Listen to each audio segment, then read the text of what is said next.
Hello students, myself doctor Vishal Tiwari. और आज का जो हमारे वीडियो का टॉपिक है वह है जैन धर्म के 24 तीर्थंकरों को उनके प्रतीक चिन्हों के साथ याद में किस तरह से हम कर सकते हैं, वो हम लोग इसमें देखेंगे कि जो जैन धर्म है उसके अंदर जो 24 तीर्थंकर हुए हैं, तो और जितने भी तीर्थंकर हुए उनके सबके अलग अलग प्रतीक हुए हैं, वो हमेशा हमारे टेक्स्ट बुक है उनके अंदर अधिकतर नहीं मिलता है। ये मैंने आपके लिए एक जानकारी जुटाई है जो मैं आपके साथ में साझा करना चाहता हूँ। ठीक है, तो उससे पहले हम लोग बात करते हैं जैन धर्म का उद्भव। अगर हम लोग वैसे देखें तो ये माना जाता है कि 6ठी शताब्दी ईसा पूर्व में हम लोग मानते हैं कि जैन धर्म और बौद्ध धर्म का उद्भव हुआ था। लेकिन हम अगर बात करें तो ये जैन धर्म जो है वो काफ़ी पुराना है वैदिक धर्म के, क्योंकि इसके जो तीर्थंकर हैं उनके अगर जो अलग अलग हम बात करें 24 तीर्थंकर जो मानते हैं, अगर उनकी हम बात करते हैं तो जो भगवान विष्णु के अवतार, जो इनके जो प्रथम तीर्थंकर हैं ऋषभ देव जी, वो किनके अवतार हैं? भगवान विष्णु के अवतार हैं। ठीक है, तो यानी कि वैदिक सभ्यता से और बहुत पुराने की अगर हम बात करें, और 22वें तीर्थंकर भी जो हैं इनके अरिष्ट नेमी जो हैं वो भगवान श्री कृष्ण के समकालीन थे। तो इसी से हम अंदाज़ा लगा सकते हैं तो कि ये जैन धर्म भी वैसे काफ़ी पुराना प्राचीन है, कोई नया नहीं है कि हम लोग जो मानते हैं कि 5वीं 6ठी शताब्दी ईसा पूर्व से ये चालू हुआ है, वो नहीं। ठीक है, हाँ, ये हम मानते हैं कि एक पूरी तरह से जो धर्म के रूप में स्थापित हुआ है जैन धर्म, वो हम लोग मान सकते हैं 6ठी शताब्दी ईसा पूर्व में स्थापित हुआ महावीर स्वामी के समय से। लेकिन उससे पहले से भी पार्श्वनाथ जी के समय में भी, जैसे मैंने आपको अपनी क्लासेस के अंदर भी बताया है कि पार्श्वनाथ के समय में भी जैन धर्म पूरी तरह से विकसित हो चुका था। वो 23वें तीर्थंकर थे, लेकिन उनका जो जन्म हुआ था वो कब हुआ था? 850 ईसा पूर्व। ठीक है, तो यानी क्योंकि जैन धर्म महावीर स्वामी से 250 वर्ष पूर्व हुए थे। तो हम लोगों को यही देखना है कि ये जो कितना प्राचीन धर्म है और इसके जो जैन के धर्म के तीर्थंकर कौन कौन से हुए इन 24 तीर्थंकरों में, और उनके प्रतीक चिन्ह कौन कौन से थे, वो हम लोग इस वीडियो के अंदर देखेंगे। चलिए आगे बढ़ते हैं हम लोग इस वीडियो में। जैसे मैंने आपको पहले भी बताया कि जो जैन धर्म के जो पहले तीर्थंकर हैं उनका नाम क्या है? ऋषभदेव। ऋषभदेव जो है भगवान विष्णु के अवतार थे, इनके बारे में यही कहा जाता है। और ये एक क्षत्रिय थे, राजा थे। ठीक है, और इन्होंने फिर जैन धर्म का अपने उसमें लिया है, और इनका जो प्रतीक चिन्ह था वो तो था वृषभ। ऋषभदेव से हम लोग अगर बात करें तो काफ़ी, अगर हम जैन धर्म के हम लोग बात करते हैं ट्रेवल्स की, अगर बात करें तो ऋषभ ट्रेवल्स के नाम से भी काफ़ी हम लोगों को देखने को मिलती है। और इनका एक दूसरा नाम भी था आदिनाथ। ठीक है, या तो हम लोग जो जैन धर्म के तीर्थंकर मानते हैं तो उसमें पहला जो नाम आता है वो ऋषभदेव या फिर है आदिनाथ, और उनका जो प्रतीक चिन्ह था वो क्या था? वृषभ। वृषभ का मतलब बैल। ठीक है, ऋषभदेव के बाद जो दूसरे तीर्थंकर हुए थे वो थे अजितनाथ। दूसरे तीर्थंकर कौन थे? अजितनाथ। और उनका जो प्रतीक चिन्ह है वो क्या था? गज, यानी हाथी। तो जैन धर्म के जो दूसरे तीर्थंकर है वो कौन थे? अजितनाथ। और अजितनाथ का जो प्रतीक चिन्ह है वो क्या है? गज। अब हम बात करते हैं जैन धर्म के तीसरे तीर्थंकर, और इनका नाम क्या है? संभवनाथ। जैन धर्म के जो तीसरे तीर्थंकर उनका नाम क्या है? संभवनाथ। और इनका जो प्रतीक है वो था अश्व। अश्व यानी घोड़ा। यानी कि हम लोग अभी एक तक देख रहे हैं कि ऋषभदेव जी जो है वो वृषभ के ऊपर सवारी कर रहे हैं, अजितनाथ जी हैं जो हाथी के ऊपर सवारी कर रहे हैं, और संभवनाथ जी जो हैं वो घोड़े के ऊपर सवारी कर रहे हैं, अश्व के ऊपर। ठीक है, तो हमको किसी भी तरह से उनको याद कर लेना है कि इनके साथ में लिंक याद करके कि ऋषभदेव हुए तो बैल के ऊपर सवारी करते हुए देखना है हमको, अजितनाथ हुए तो हाथी के ऊपर यानी गज के ऊपर सवारी कर रहे हैं, और संभवनाथ हैं तो वो अश्व के ऊपर सवारी कर रहे हैं। चलिए आगे बढ़ते हैं हम लोग। नेक्स्ट जो तीर्थंकर हैं यानी चौथे तीर्थंकर वो थे अभिनंदन नाथ, और इनका जो प्रतीक चिन्ह है वो क्या है? कपि। कपि यानी वानर, बंदर। जानते हैं आप इस बारे में। तो चौथे तीर्थंकर कौन है? अभिनंदननाथ, और उनका जो प्रतीक चिन्ह है वो क्या है? कपी। और भगवान श्री राम के जो सबसे प्रिय भक्त थे वो कौन है? हनुमान, और वो किस रूप में थे? कपि। तो हमको ये भी ध्यान रखना है। तो जो अभिनंदननाथ जी हैं उनका प्रतीक चिन्ह क्या है? कपि। फिर ऐसे ही पांचवें जो तीर्थंकर रहते हैं उनका नाम क्या है? सुमतिनाथ। यानी एक सुमति मतलब अच्छी बुद्धि, है ना। अच्छी बुद्धि के स्वामी कौन है? सुमतिनाथ। और उनका जो प्रतीक है वो क्या है? क्रौंच। ठीक है, ध्यान रहेगा। पांचवें जो तीर्थंकर है उनका नाम क्या है? सुमतिनाथ, और उनका जो प्रतीक चिन्ह है क्या है? क्रौंच। ठीक है। अब छठे जो तीर्थंकर हैं उनका नाम है पदम प्रभु। छठे जो तीर्थंकर है उनका नाम क्या है? पदम प्रभु। और पदम प्रभु का जो प्रतीक चिन्ह है वो है पदम। पदम यानी कमल का फूल, है ना। कमल के फूल को ही हम लोग बोलते हैं ना, पदम। तो छठे जो तीर्थंकर हैं वो हैं पदम प्रभु, और उनका प्रतीक चिन्ह क्या है? कमल। यानी कमल के ऊपर बैठे हुए हैं जो प्रभु हैं वो कौन से हैं? पदम प्रभु। जो जैन धर्म के छठे तीर्थंकर हैं वो हैं पदम प्रभु, जो कि पदम के ऊपर बैठे हुए हैं।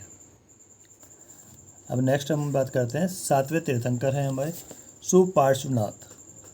देखिए 23वें जो तीर्थंकर है वो हैं पार्श्वनाथ जी, और ये जो सातवें तीर्थंकर हैं वो कौन से हैं? सुपार्श्वनाथ। और इनका सुपार्श्वनाथ जी का जो प्रतीक है वो क्या है? स्वास्तिक। और स्वास्तिक हमारे हिंदुओं के अंदर जो वैदिक संस्कृति रही है उसके अंदर एक बहुत ही शुभ चिन्ह माना जाता है ना। तो कहीं पे भी हम लोग कोई नया काम करते हैं तो किसकी स्थापना करते हैं? स्वास्तिक की। ठीक है। तो सुपार्श्वनाथ जी का जो प्रतीक है वो क्या है? स्वास्तिक। और ये सातवें तीर्थंकर थे। तो एक तरह से अगर हम हिंदी में बात करें तो तीनों के साथ में से वर्ड चल्लू होता है।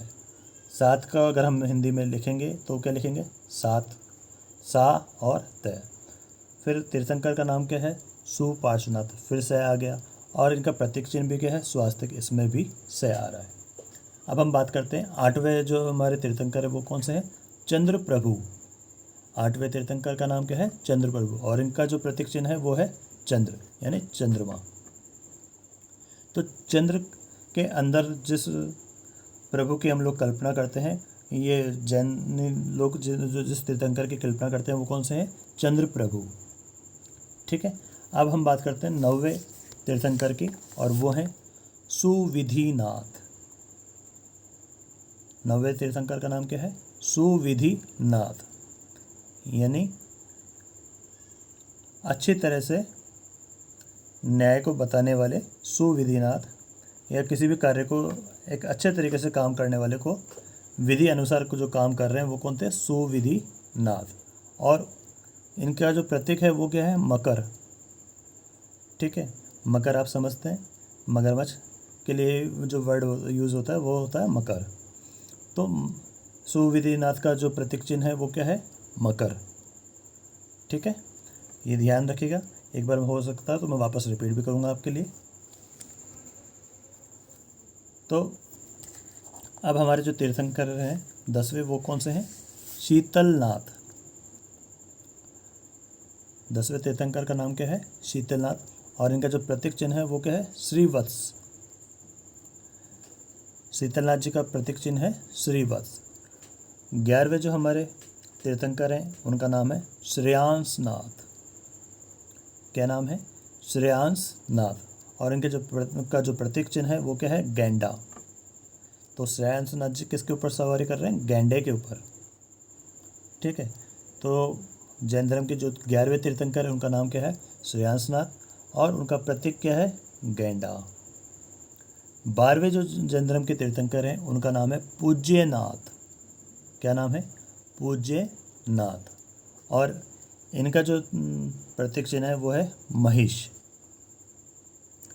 महिष समझते हैं आप लोग? ठीक है, बताने की ज़रूरत नहीं है। हिरन के रूप में जो होता है। 12वें जो तीर्थंकर है वो क्या है? पूज्यनाथ, और इनका जो प्रतीक चिन्ह है वो है महिष। नेक्स्ट अपन आगे बढ़ते हैं क्योंकि अभी 12 तीर्थंकर और भी हैं। तो जो 13वें तीर्थंकर है वो क्या है? विमलनाथ। ठीक है, 13वें तीर्थंकर कौन है? विमलनाथ। और इनका जो प्रतीक चिन्ह है वो क्या है? वराह। वराह अवतार के बारे में आप लोगों ने सुना ही होगा। ठीक है, तो वराह क्या होते हैं वो आपको पता है, मेरे को बोलने की ज़रूरत नहीं है। ठीक है, तो जो विमलनाथ जी हैं उनका प्रतीक चिन्ह क्या है? वराह। और 14वें जो तीर्थंकर हैं वो है अनंतनाथ। 14वें तीर्थंकर कौन है? अनंतनाथ। और इनका जो प्रतीक है वो है रथेन, यानी रथ के ऊपर सवारी करते हुए जो तीर्थंकर है वो कौन से हैं? अनंतनाथ, जिनका कोई अंत नहीं। वो कौन है? अनंतनाथ। और वो किसके ऊपर सवारी कर रहे हैं? रथ के ऊपर, रथेन पे। ठीक है, और जो 15वें तीर्थंकर हैं वो हैं धर्मनाथ। 15वें जो तीर्थंकर है वो कौन है? धर्मनाथ। और उनका जो प्रतीक चिन्ह है वो क्या है? वज्र। देखिए, वज्र हमारे किस लौकिक देवता, लौकिक क्या, हमारे किस देवता का अस्त्र है? इंद्र का, है ना। और इंद्र को स्वर्ग का देवता भी कहा जाता है ना। तो वो अपने वज्र से धर्म की रक्षा कर रहे हैं। तो इसीलिए धर्मनाथ जो जैन धर्म के 15वें तीर्थंकर हैं उनका प्रतीक चिन्ह क्या है? वज्र। ठीक है, अब हम आगे बढ़ते हैं। हमारे जो 16वें तीर्थंकर हैं वो कौन है? शांतिनाथ। ठीक है, शांतिनाथ। और इनका जो प्रतीक चिन्ह है वो क्या है? मृग, यानी हिरण। शांतिनाथ जी और नाम है, और मृग यानी हिरण। हिरण भी हमेशा शांत ही रहता है, तो उनका प्रतीक चिन्ह भी क्या हुआ? मृग। शांतिनाथ जी का प्रतीक चिन्ह इसीलिए मृग हुआ क्योंकि वो खुद नाम से शांत है, और उनका जो प्रतीक चिन्ह है वो भी शांति रहना चाहिए, तो इसलिए मृग को उनका प्रतीक चिन्ह बनाया गया है। ठीक है, 17वें जो तीर्थंकर हैं वो कौन है? कुंथुनाथ। और इनका जो प्रतीक है वो क्या है? अज। ठीक है, अज यानी अजगर के समय। तो 17वें जो तीर्थंकर है वो कौन है? कुंथुनाथ। और उनका जो प्रतीक है वो क्या है? अज। अब 8वें जो तीर्थंकर, वो 18वें जो हमारे तीर्थंकर हैं वो है अरनाथ। शांतिनाथ, कुंथुनाथ, फिर अरनाथ। 18वें तीर्थंकर कौन है? अरनाथ। और उनका प्रतीक चिन्ह क्या है? मीन, यानी मछली। तो हमारे 18वें तीर्थंकर कौन है? अरनाथ। और उनका प्रतीक चिन्ह है मीन। अब हम बात करते हैं हमारे 19वें तीर्थंकर। 19वें तीर्थंकर कौन है? मल्लीनाथ। ठीक है, मल्लीनाथ का जो प्रतीक चिन्ह है वो क्या है? कलश। तो कलश की जब भी स्थापना होती है तो किसको याद करते रहते हैं वो लोग? मल्लीनाथ। तो जैन धर्म में जो 19वें तीर्थंकर है वो कौन है? मल्लीनाथ। और उनका प्रतीक चिन्ह है कलश। 20वें जो जैन धर्म के तीर्थंकर हैं उनका नाम है मुनि सुव्रत। ठीक है, क्या नाम है उनका? मुनि सुव्रत। और उनका जो प्रतीक चिन्ह है वो क्या है? कूर्म। और इसी तरह से 21वें जो तीर्थंकर हैं वो है नेमिनाथ। कौन है? नेमिनाथ। और उनका जो प्रतीक चिन्ह है वो है नीलोत्पल। अब हम बात करते हैं जैन धर्म के 22वें तीर्थंकर अरिष्टनेमि। जैसा कि मैंने आपको पहले भी बताया था, जो अरिष्टनेमि है ये कौन है? भगवान श्री कृष्ण के समकालीन रहे हैं। ठीक है, जिस समय भगवान श्री कृष्ण इस धरती पर मौजूद थे उसी समय अरिष्टनेमि भी मौजूद थे, तो ये उनके समकालीन थे। और इनका जो प्रतीक चिन्ह है वो क्या है? शंख। तो अरिष्टनेमि उस समय सनातन धर्म की स्थापना के लिए शंख बजा रहे हैं। ठीक है, इस तरह से हम लोग इसको याद रख सकते हैं। तो अरिष्टनेमि का जो प्रतीक है वो क्या है? शंख। और 23वें तीर्थंकर और 24वें तीर्थंकर को अधिकतर हम लोग सब जानते हैं। 23वें तीर्थंकर थे पार्श्वनाथ जी, जिनका मैंने आपको बताया कि जन्म कब हुआ था? 850 ईसा पूर्व में। ठीक है, और इनका जो प्रतीक चिन्ह है वो क्या है? सर्प फन। और पार्श्वनाथ जी के बारे में मैं आपको पहले भी बता चुका हूँ कि जैन धर्म के जो मुख्य सिद्धांत हैं, 5 जो सिद्धांत हैं उनमें से 4 जो प्रमुख सिद्धांत हैं वो पार्श्वनाथ जी ने दिए थे। ठीक है, और जो जैन धर्म के जो 24वें तीर्थंकर है वो कौन है? महावीर स्वामी। ठीक है, और महावीर स्वामी ने इस जैन धर्म में 5वां जो अपना उनका सिद्धांत है ब्रह्मचर्य वो खाली जोड़ा था। और उसके बाद से जैन धर्म की स्थापना के मुख्य अगर हम लोग बात करते हैं तो जैन धर्म के संस्थापक किसको बोलते हैं? महावीर स्वामी को। लेकिन वास्तविक संस्थापक अगर हम लोग बात करें तो कौन थे? पार्श्वनाथ जी। ठीक है। और महावीर स्वामी जी का जो प्रतीक चिन्ह है वो क्या है? सिंह। ठीक है। तो मैंने आपको इस वीडियो के अंदर सभी चॉइस तीर्थंकरों के प्रतीक चिन्ह और उनके नाम बताए हैं। आई होप आप सबको ये बड़ी आसानी से समझ में आ गए होंगे और आप इनको बार बार, एक बार, 2 बार रिपीट करेंगे तो ये आपको सारे के सारे याद हो जाएंगे। चलिए मिलते हैं हम लोग अब नेक्स्ट वीडियो के अंदर।